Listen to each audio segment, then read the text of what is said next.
and they will fly on anything up to 100 newton inches. You do see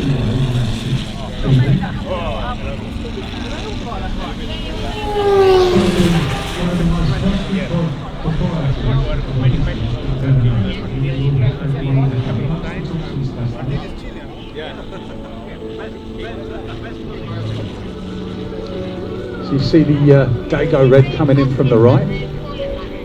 Reno Racer. Beautiful aeroplane. This got an electric setup, but I have had Colt engines, inline 3-cylinder and 4-cylinder 4-strokes, supercharged.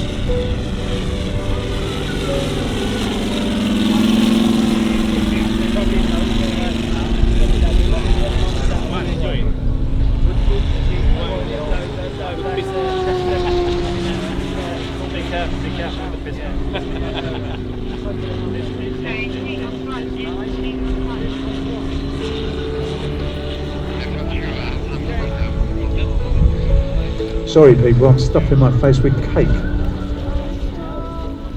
So the Corsair on finals, again carrier-based aircraft, war in the Pacific, has the inverted gull wings. That's because you don't want too long undercarriage, and the prop was so big it was the only way to get clearance on the ground.